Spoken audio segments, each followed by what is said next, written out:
Welcome.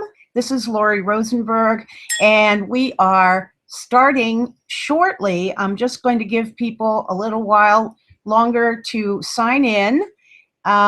Your access code should be in the email that you received from me earlier today and a couple days ago as well. So just give me a moment, and we'll be starting in just a minute. Welcome. Get ready, get set, and it's almost go.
Hi, everyone. I am back. I'm hoping to get my PowerPoint up on the screen for you.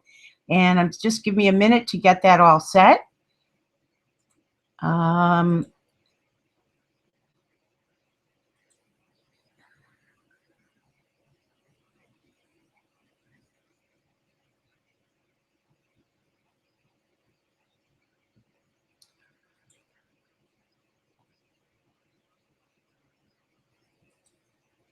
Okay. It looks like I've got this available for everyone to see.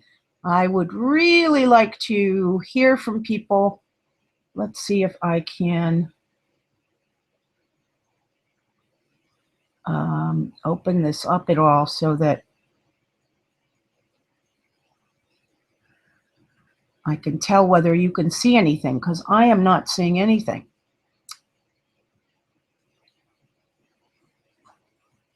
Okay.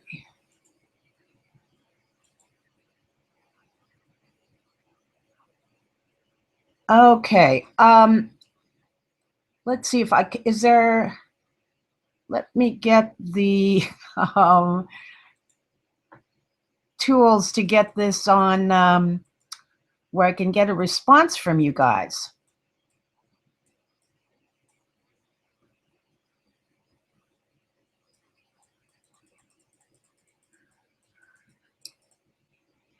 Okay.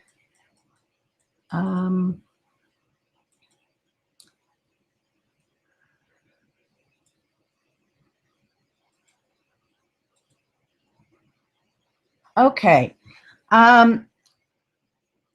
The device tells me I'm screen sharing and that everyone can see what I'm showing you, so I hope that's correct.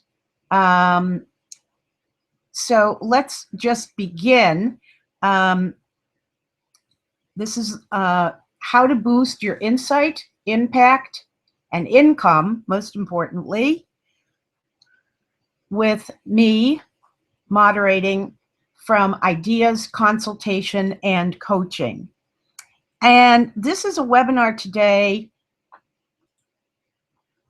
where I'm going to focus on how to boost your income and impact, which requires boosting your insight about the elements and systems that move your practice forward. So take a moment, grab some paper and something to write with. If you haven't already done this, you're going to want to take some notes, I'm sure, during the webinar.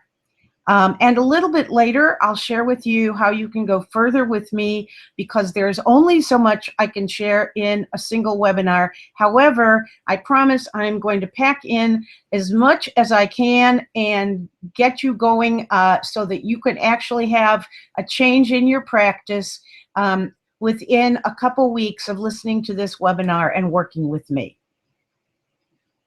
Okay. Now, I just want to make sure that you can hear me, and we'll continue right on here.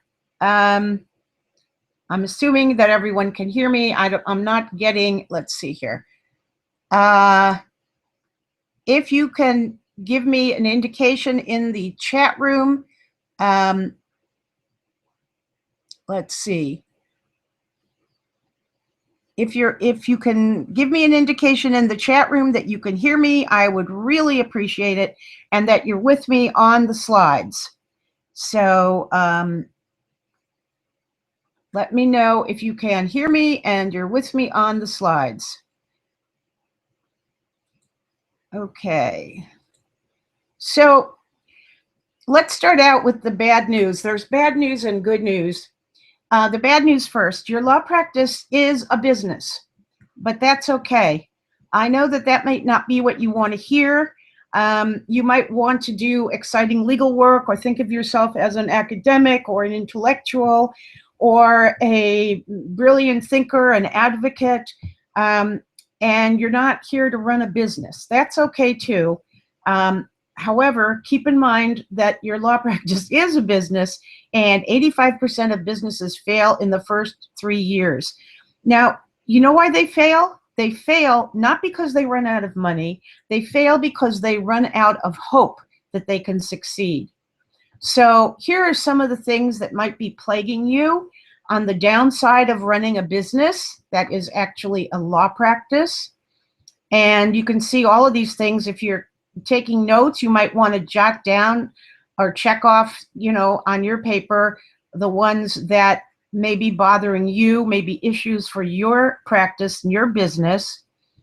Unpredictable cash flow, undependable clients, undependable staff, your own time commitment, your own lack of fulfillment, or even if you're just starting up, your own lack of knowledge and the feeling that you have to learn everything all at once, kind of building the plane while you're flying it. And the worry, the frustration, the fear, the anxiety, and stress that goes with all of that. And yes, those are all negative things. You don't want to have them in your life. You don't need them in your life. But wait, there is a good side, and that is when you're running an entrepreneurial practice, and I use the term practice to sort of soften the impact of realizing that we're running businesses here.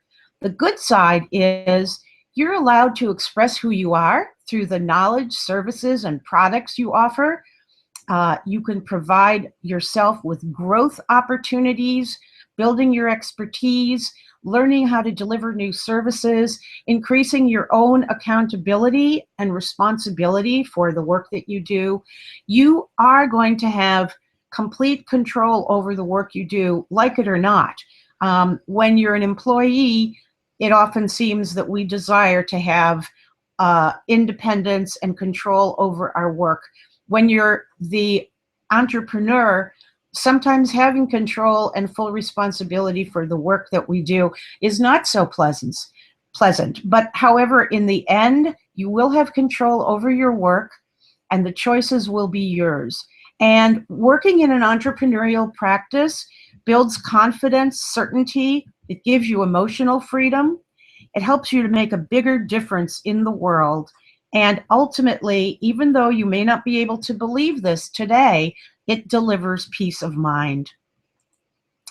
Now, there are components of your practice or business that it's really important to be on top of. And if you're not on top of it, if you're just letting things happen around you, that is not going to alleviate the worry, the frustration, and it's certainly not going to improve your money position or your impact position in the community or in the world.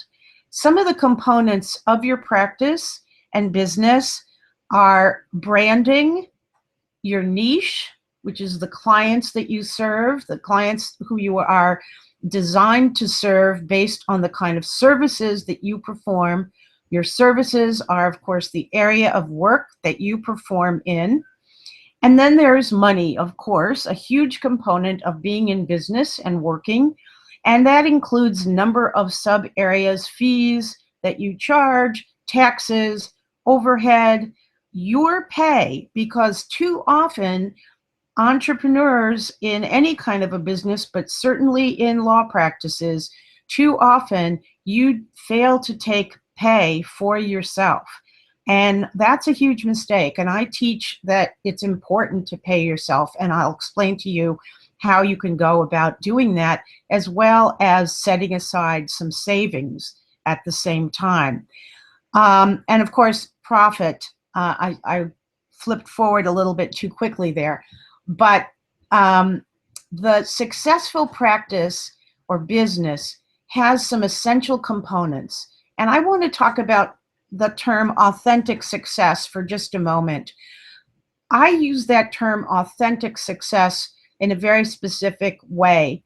To me, it means success on your terms, not by somebody else's measure, not by your parents' measure, not by your law professor's measure, or not by your partner's measure, but your success by your personal measure.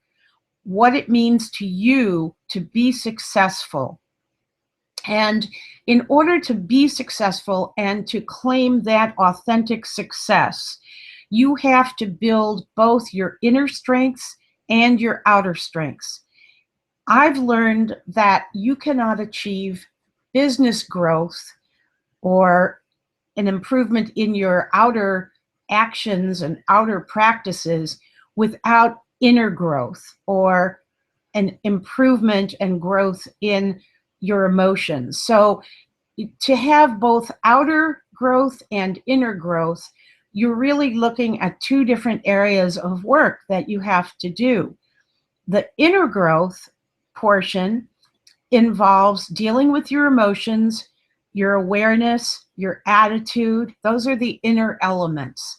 And your outer growth deals with practical plans and goals that you're going to set and achieve, as well as your professional obligations, such things as pro bono obligations, your ethics obligations, and the entire setup for running your office or your practice.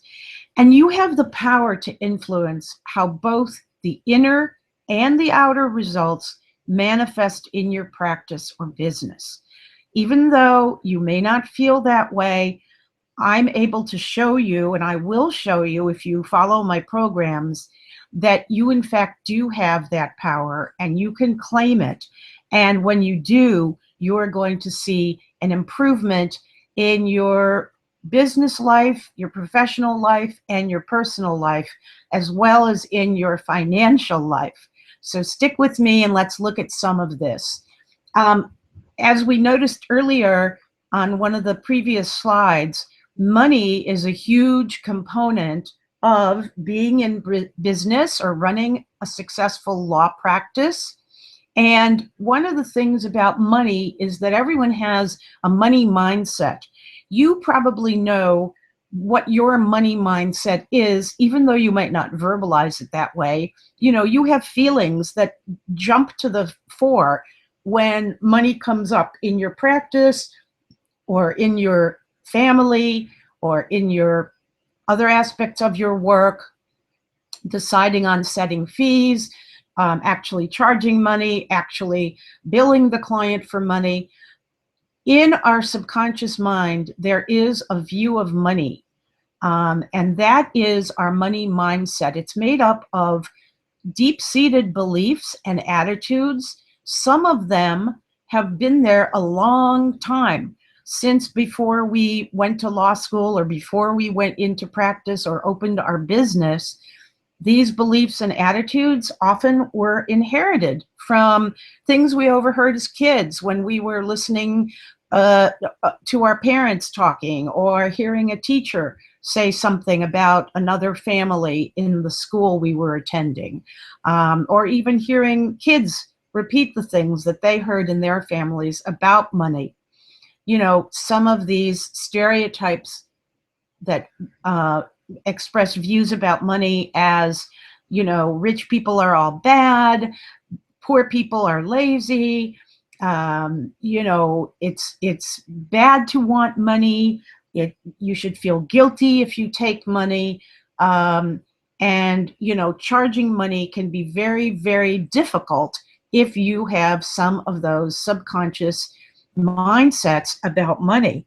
In fact, actually, we each are holding on to these long-standing agreements that we kind of made unofficially and perhaps unconsciously, having to do with money. The things I just mentioned a moment ago are vows that we took as kids in our family about how we would view money, and what was our family's accepted view of money. Some of the things I just mentioned earlier about it's good to have money, but we're not the type of people who can never make money, or it's bad to have money. We're never going to be like those other people who have money, but we have something they don't. There are a lot of these, you know, vows that we've taken unintentionally having to do with how we view money. And as a result of that, money is an often uncomfortable topic. It's something that we learn we shouldn't be talking about with our colleagues or with our people outside our family, perhaps. And in fact, it sort of gives money this mystique that makes it a very difficult subject to deal with. So I want to point out that it's important to be aware of how money fits into your values. Where does it fit in? Is it something that you see as that being deserving of? Is it something that makes you feel guilty if you want it? Are you afraid to ask your clients for it when you provide services for them? However you feel about it and however money fits into your values, it can't be ignored. It needs attention, and you need to accept it and respect it as a part of your life. Now, I've created a visualization to help you get into the feeling of what some of your money blocks might be, that might be holding you back from charging what you're worth in your law practice. So bear with me just a moment. I'm just going to check back in the chat box here and make sure that everything's going well. And then let's just go ahead with the visualization. So at this point, I'm assuming that you're here at this webinar because you'd like to be earning more than you're earning right now, that you don't like the idea of struggling with cash flow issues, that you don't like the idea of struggling with marketing. Perhaps you have some self-doubt about your value, whether the service you're providing is really worth what you're charging. Maybe you're a little reticent to charge what you're actually worth because you're fearful that clients will go away, leave, and go to another service provider, attorney down the block, or that sort of thing. Or maybe you're afraid that your client can't afford what you want to charge them, and so you'll lose that business. Well, for just a minute, I'd like you to just kind of put aside those feelings and just close your eyes for a moment. Or if you're taking notes, that's quite all right. You can keep your eyes open. Just visualize in your mind or imagine that you can see a movie screen in front of you and that there's a movie playing on the screen. And imagine what it would be like if you were appearing on that movie screen. So just see yourself. Maybe you're sitting at your desk, or maybe you're sitting in your reception area of your office, or maybe you're outside somewhere. Just see that image of you. And then notice that, in fact, you're standing on a stage and you're in front of an audience of about 100 people. And these people in the audience are all potential clients for you. They're perfect clients. They're the people that you want to serve. And also mixed into the audience are some of your colleagues. Maybe your parents are there. Even people who are no longer living today might be there in the audience. And they've all come back to see you on the stage. There could be some friends from law school, maybe some teachers or professors, or maybe some people you used to work with in other jobs, or if you had a previous practice, maybe there's some people from that practice as well. And there you are, standing on the stage, and you're holding up a sign with all of your prices on it, your fees. And the fees up there are really more than the fees you've been charging. In fact, you've raised your fees by 50%. And just accept that you're standing there holding a big sign showing your fees, and they're 50% more than you're charging today. And you're declaring loudly, this is how much I'm charging, and I totally deserve it. I am totally worth this. I'm really awesome at what I do, and you know it, and I know it, and I deserve to be paid what I'm worth. So just see that scene. There you are. Now what's happening in your mind's eye? Kind of zoom in on yourself standing on the stage in that movie and picture, what would you be feeling? What are you feeling inside your body, if that was you really standing on that stage? What are you feeling right now just watching yourself on the stage, watching it as though it were a movie? Most people report that there's some level of anxiety or stress, along with a feeling of embarrassment or even shame. Kind of like, who does she think she is?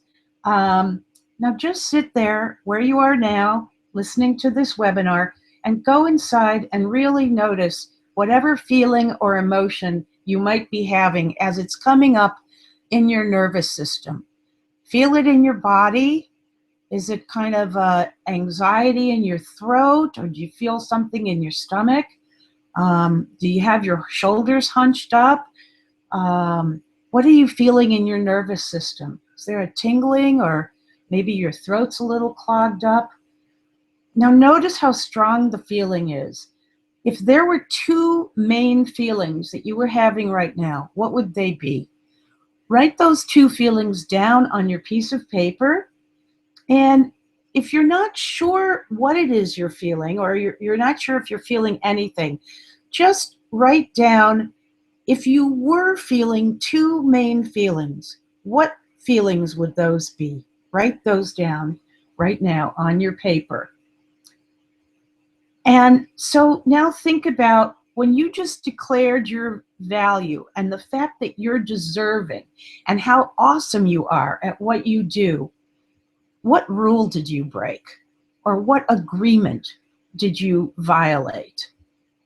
Did the rule come from your family or your colleagues, your peers? What was the rule that you broke by claiming that you deserve 50% more than you're earning now, that you can charge 50% more because you're so awesome? Just let it come to you. What rule did you just break? And now I want you to really tune into the audience that's still there watching you on the stage. So imagine you can zoom into the audience and see the people looking at you. What do you see in their reactions? Are they shocked? Are they disgusted? Are they laughing? Are they cheering for you? Most people report that there's kind of a mix in what they see in the audience. Maybe there are a few positive people there who support you, but maybe a lot of the people are skeptical. Like, who do you think you are? Or can she really do that? So what do you see on their faces? Do you see doubt there? Are they challenging you, like you'd better prove it? Or does anyone look angry? Or like I said before, maybe is somebody laughing at you? Or maybe they're just turning their backs. Just take a moment and see what you see in the audience. And then go back to you, the you that's on that stage. How do you feel about what she or he has done. Are you feeling a little guilty about making that announcement? Do you feel like you've disempowered people by daring to make that claim? Are you worried that you made a huge mistake by claiming that you're so great at what you do? Are you hearing some self-doubt in your own head? And usually there's something that's popped into your head that you're saying to yourself. What is it? Is it your inner skeptic or your inner critic? Is it someone who's full of doubt that this is a ridiculous exercise, or that you could never change the way you feel about what you're worth just by visualizing a scene like this? Okay, now let's just take a moment and bring yourself out of the visualization, come back into your body. You're sitting here listening to the webinar, and you're feeling a little bit tight, so just take a deep breath in and let it out. And now go back to your paper. What were the two strongest emotions or feelings that you felt during your body, in your body during the exercise? And what were the two strongest emotions? So, if you had to rate the intensity of what you felt during the exercise, how strong would it be? Was it just kind of like a little annoying anxiety, or was it some huge panicky feeling? Or was it a lot of guilt? Or was it just feeling like you had no business doing this? What was the most prominent negative reaction that you saw when you looked at that audience? Write that down. When you declared your prices and how deserving you were, did you hear any internal criticism or skepticism? And if so, what was it? What were you saying to yourself when you declared that you were raising your prices by 50%? And what rule did you break on the stage by declaring that you could charge what you think you're worth and that it was so much more than what you're charging today? What rule did you break? Would there be any consequences to you for breaking that rule? For example, do you think you'd be sort of the subject of ridicule by your peers, or you'd have to work really hard to live up to it to show that you were so awesome, or that maybe your family would think you were really demanding too much and you had no business setting yourself up that way? Just jot down what it is that you're feeling, you were feeling when you took a look at that audience and declared that you were worth so much. Now, let's shift our focus just a little bit and look inside for some evidence of hidden money agendas. And let's ask the question that we've been discussing a slightly different way. So just say to yourself, and then fill in whatever it is. When I finally bring home $100,000 a year, when I finally have a full client docket, when I win an award, when I am able to hire an assistant. But sometimes it's really helpful to put it in terms of plain money, dollars. So try something like, when I finally earn $500,000 in a year, or when I finally earn $10,000 in a month. And then answer these three questions below. I'll finally feel, and put in what you'll feel. Somebody else will finally know, and I'll finally be whatever it is that you'll finally be. So just to show you how this works, let's suppose you say you want to earn 10,000 more dollars a month so that you have some real cash flow in your small office. So put down when I and put in finally earn 10 or 15 or $20,000 more each month, I'll finally feel, and then you might say something like a real attorney. Somebody else will finally know, and maybe you want to say that I'm not just playing at a hobby, or I'm not just pretending to be a lawyer. And then your last fill in the blank is I'll finally be, and maybe it's respected, or I'll finally be a grown up, or I'll finally be doing what I want to do, or whatever it is for you. Just fill in those 3 blanks. I'll finally feel, and then what you'll feel. Somebody else will finally know, and I'll finally be. And those 3 fill in the blanks that you create now are revealing to you some of the things that are hidden agendas for you. You might discover that you haven't really been feeling as awesome as you said you were when you held up that money sign on the stage in the visualization. Maybe you were doubting yourself. Maybe you were questioning yourself. Or maybe you were feeling like you could never make it.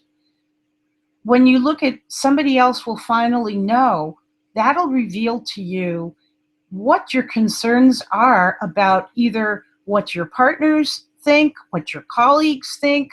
And when you look at how you fill in, I'll finally be, you'll look at how you view yourself. Okay? So this is a very telling exercise to do, and it helps you to be realistic. And at the same time, to avoid sabotaging yourself, like undercutting yourself.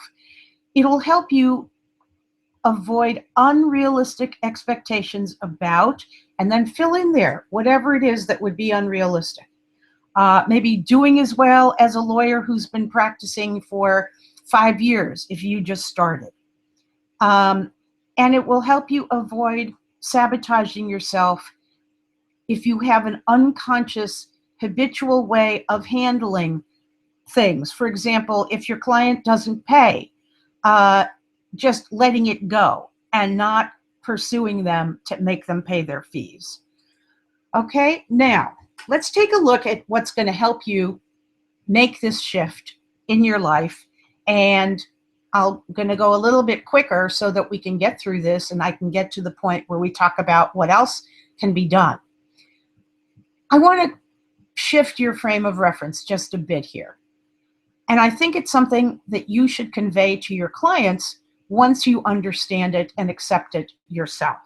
And that is that your client is making an investment in her life by retaining you as her attorney. This is not just some small thing. This is not like a purchase at Walmart.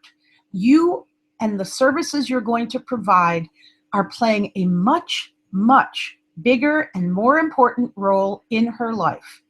In fact, the investment she makes in paying your fees is going to be life-changing for her. If you get this client a green card or prevent her removal, you're not just helping this client, you're changing the course of the lives of all the people in her family. That's huge. This is not just a one-time thing that, okay, you represent them today, it may go on for a couple of years before the case is resolved, and then it's over. No, this is not over. Your client is making a huge, important investment in her life. It is at least as important as the investment that client will make in purchasing a home and taking on a mortgage, in enrolling herself or her children in higher education, and so on. Sorry, I just flipped us out of that. So let's see if I can go back just a minute, and if I can't, I'll have, oops. Okay, so I'm sorry we missed that screen, and I'm having difficulty getting it to go back. So the point I'm trying to make here is that what you're offering your client is huge, and you need to be as aware of that as you need to make your client aware of that. Because that means when it comes to stating your fee, you are going to counteract your client's feeling of trying to get a good deal from you or get a cheaper price from you than she's going to get from the attorney down the street. You are going to shift out of your feeling that, well, maybe it isn't so important what you're doing and she could get services from another lawyer, etc. This is an incredibly important, life-changing investment. And the more you think about it and the more you talk about it to your clients, the more it will become internalized for both you and for your client. And it will help you to feel comfortable when you are charging your true value, what you're really worth in providing representation for your client.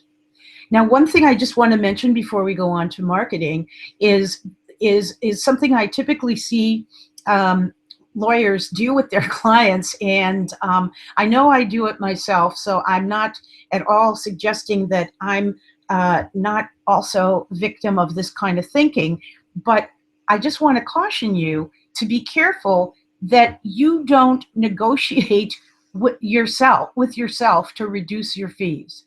I think you may recognize this. If you find yourself sitting with a client and you're about to state your fee for whatever their particular type of case may be and the representation that they need, and you find yourself thinking, let's say your fee would normally be $10,000 for the case, and you think to yourself, well, but her husband just got laid off and they've got 5 kids, and I think they're not going to be able to pay this.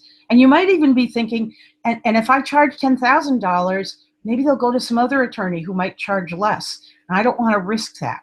What you're doing is you're negotiating with yourself before your client has even had the opportunity to respond or to reject your fee.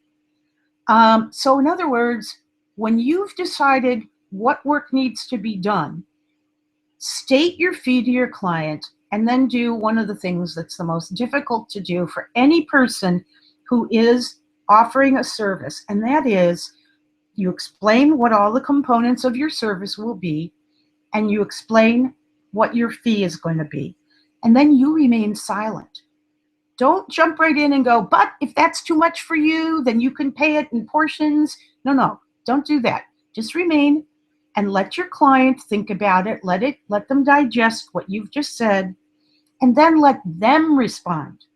If they say to you, oh, I don't have that kind of money, or I can't pay that all at once, then you can respond in an appropriate way. You can offer them a payment plan, or you can offer them a reduced fee if you choose to do that. But just be careful that you're not negotiating yourself down from your own fee.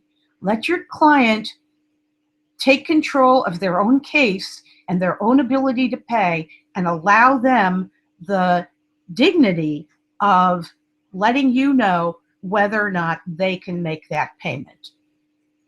Okay, let's switch over quickly to marketing. A lot of immigration lawyers think they hate marketing, they hate selling, but really marketing yourself and your firm is not so bad. What it really is just very proudly telling people what you do and how good you are at it. And the first step in marketing, one of the first steps anyway, is branding. And branding is a promise of an experience that clients are going to get in working with your firm. It turns on your firm's style, your approach, your attitude, your commitment to the client.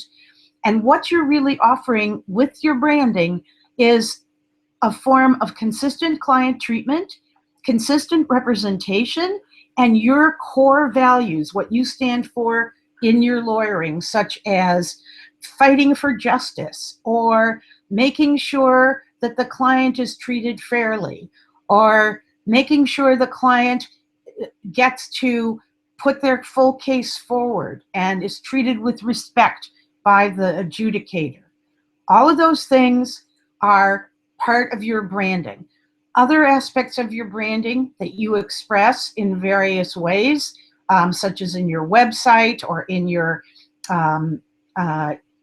posts that you may post in social media, would be your identifiable qualities, like being the go-to lawyer for 601A waivers. Also, you express it in your catchy tagline that generates interest in people who see it, either in your emails or your posts or on your website. And also they see your brand in your responsible messaging that informs and instructs clients on what they need to do to be successful in winning their case. It's also expressed in your body of work, like the articles you write, a listing of the cases you've won, and those things, of course, are part of your legacy. Now, your branding is something that you share with your niche, which we'll talk about in just a moment, with your peers and publicly. So it means that it's going to be displayed in your office. It may be in newspaper ads, in social media, on the radio, if you're interviewed on TV for TV interviews, or if you run a program, in website videos you might post, handouts, podcasts, your cards, your stationery, any kind of public sports, school, or community sponsorships. It's everywhere, reflecting who you are, what you do, and what you promise your clients. Now, marketing is really nothing more than informing and sharing information about the services that you provide and giving people an opportunity to buy into or retain those services. Studies show, including an AILA study from 2010, that the principal source of clients for lawyers is referrals.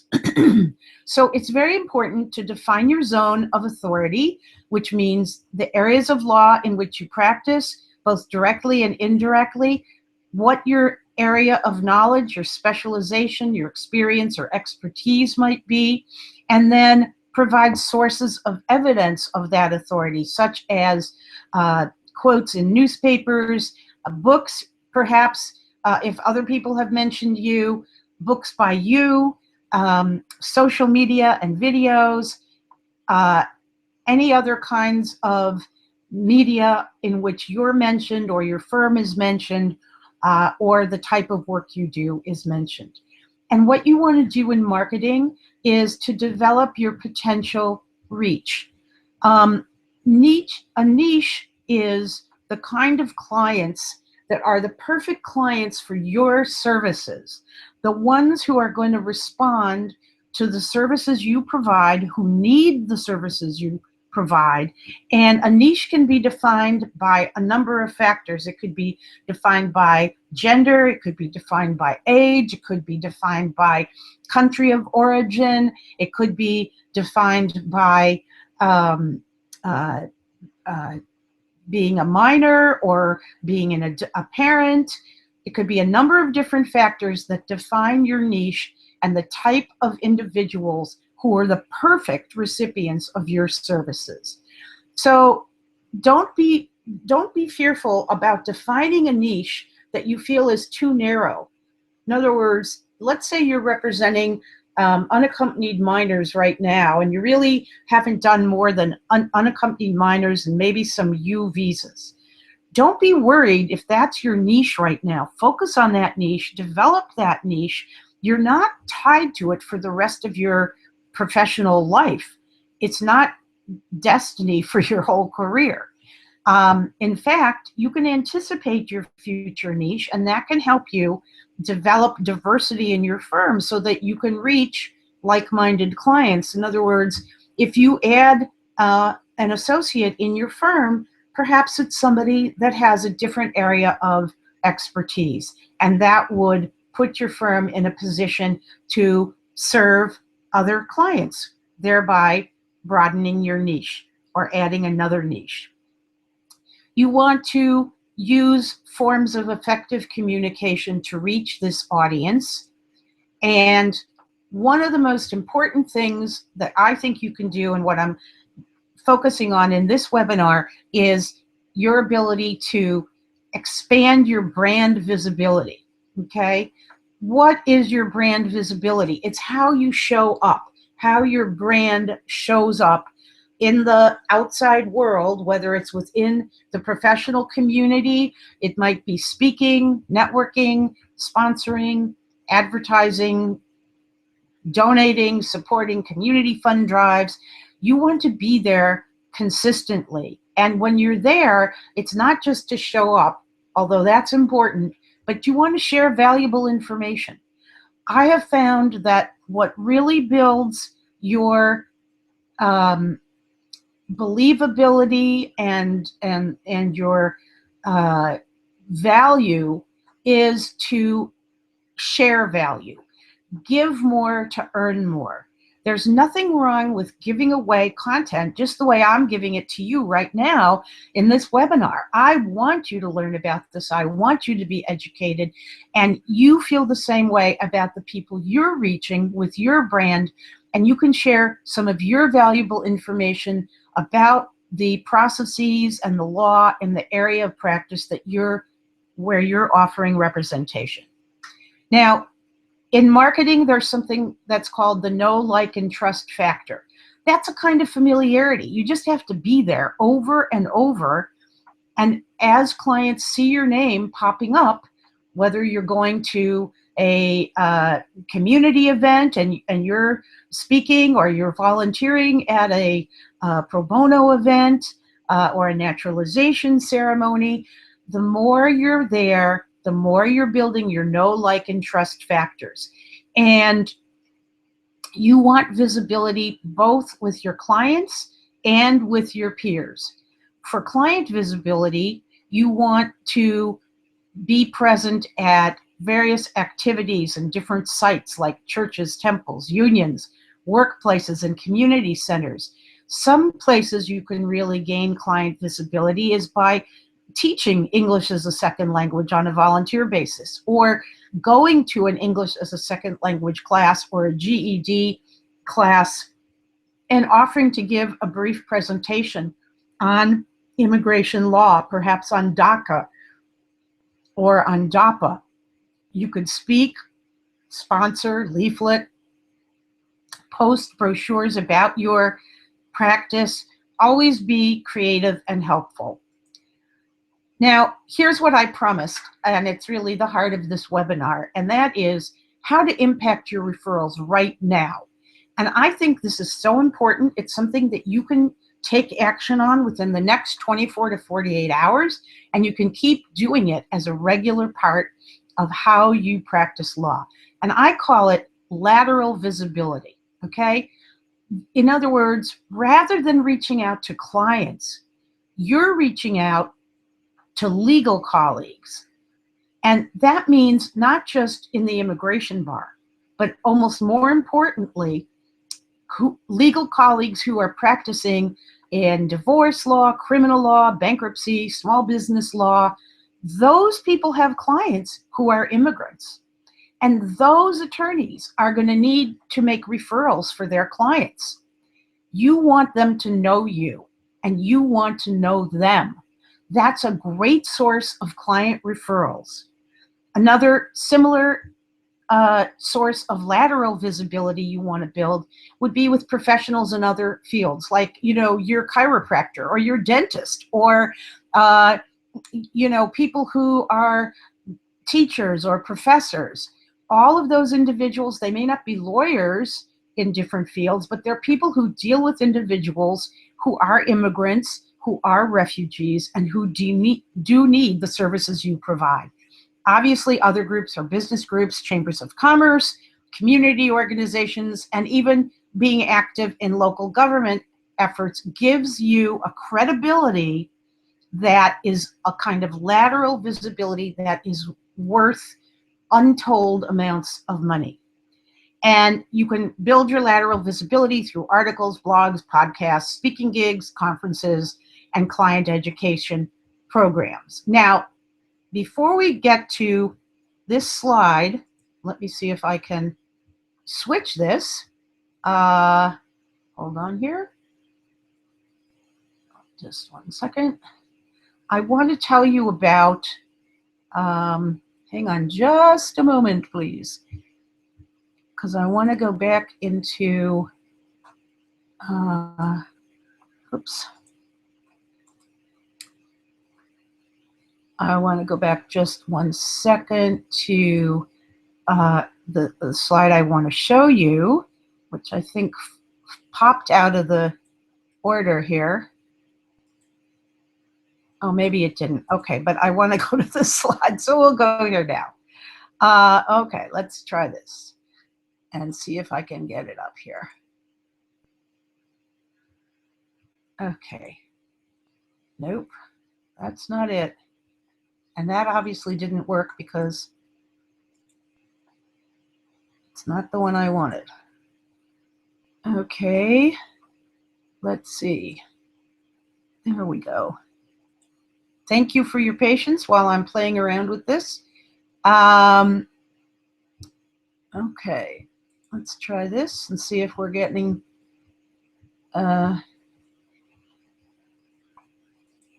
there we go. Okay, I hope you're with me. And I wanted to say this, that as I promised at the beginning, I want to tell you all about how we can do more of this work together. And I wanted to show you a look at my new program. And I'm just sort of going through here quickly because I want to get through it before we run to the end of our time. So hang on just a second. I want to show you a link with my, hang on a minute. I want to show you a link with my offer on it for my new program that I'm going to be offering to you. And let me see if I can find it because I can't. Okay. Hold on here. No. All right. I apologize for not being able to show you the offer that I want to make to you about my program, but I will tell you about it instead and allow you to be looking at my lovely picture here. So what I'm offering is, okay, let's just put this down for the minute. What I'm offering is a program of 5 weeks where we will take all of the topics I touched on tonight and go through them one by one. And I have actually created a program for you that is based on the 5 letters in the word ideas. And I will send you a link to that program telling you all about it if you're interested in signing up with me for a 5-week program where we're going to dive deeply into all of these issues, how to implement giving strategies, how to implement earning strategies, how to ask for what you're worth, how to get paid what you're worth, how to increase your impact with visibility marketing as well as client marketing, how to deliver the services that will show you to be the awesome, awesome practitioner who you are, and how to do all of this without killing yourself and while maintaining a decent cash flow. So this is a program that's geared to help you increase and stabilize your impact and your income.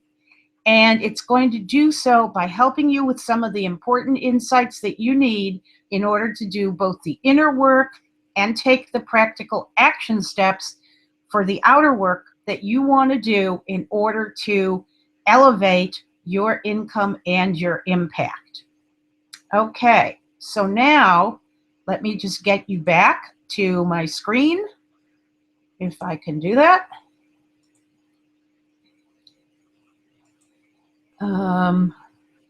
Whoops. Excuse me. Let's try this again. Okay. I think I'm showing you only, no, not this, not this, not this. Let me, I'm having a little problem here, guys. So let's just see if I can get back into the PowerPoint. All right, let's try this now. Let's get rid of this. And here we go, PowerPoint slideshow. Okay, so what I want to do before we close today is to give you the actual action steps that you can take. Now write these down or check them off. If you want to copy these down and just make sure you can check each one of these off. It's very easy. You can do this week. And this is how you begin your lateral visibility marketing, reaching out and networking with those contacts who are lawyers in other fields, who are professionals that you may know in other contexts, who are groups such as professional associations, business associations, chambers of commerce, specialty bar associations, etc. And here's what you do. Call a colleague and set a coffee or a lunch date to connect with that person.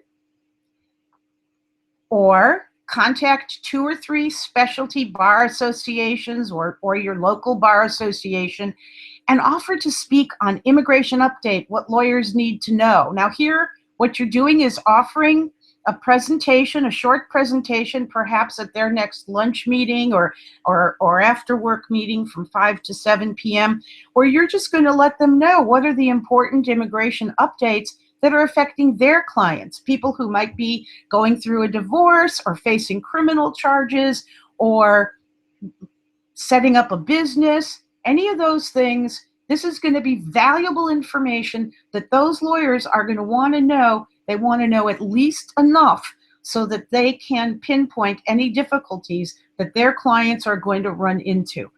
Then all you have to do for step 3 is show up and shine. And I know that you can, because you have all this information. You can easily put it together in a very quick presentation or even a short set of notes for a discussion at your coffee or lunch date with your colleague.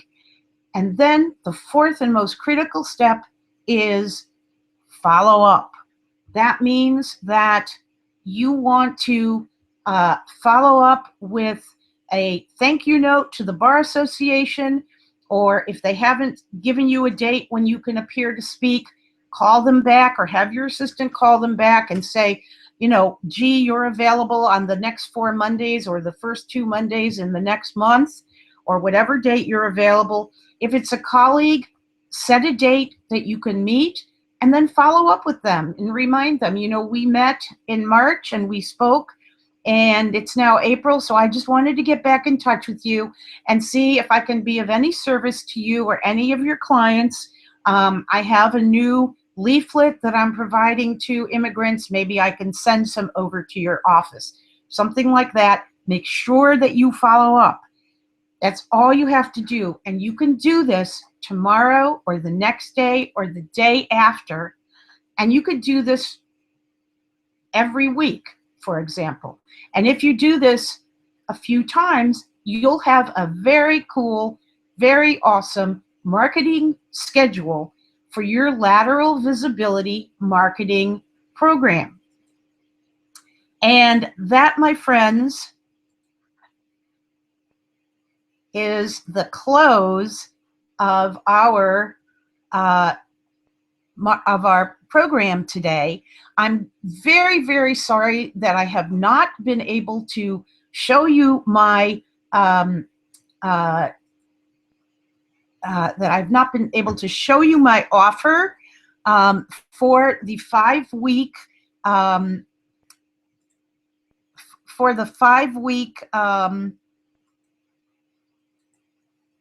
oh, I'm very sorry, folks. I'm very sorry that I haven't been able to show you my offer, which you see here for the 5-week program that I'm offering. This should have given you a little bit of a taste of it, and I'm going to be sending it around to you. There's another link that you'll get. You can go right over to it. You can see what it's all about, everything that will be involved, and the cost of it. I've deliberately priced it at a very, very low at a very, very low, here we go, at a very low fee, because I'm intending that most everybody can do this. I don't want you to feel like you can't enroll and work with me because it's too expensive. It's going to be 5 weeks for only $197, which is, you know, less than $50 for each session. It's a very, very low hourly cost if you want to look at it that way. But the program is worth at least 10 times that, I assure you, and you're going to want to be in it. You're not going to want to miss it. It's a great investment in your progress and your success, and I encourage you to join me. And with that, I'm going to say thank you so much for being here with me. Please email me with any questions. You can reach me at Lori@ideaswithlori.com, and I look forward to working with you, and I hope to be talking with you in the very near future. Thanks so much. Good night.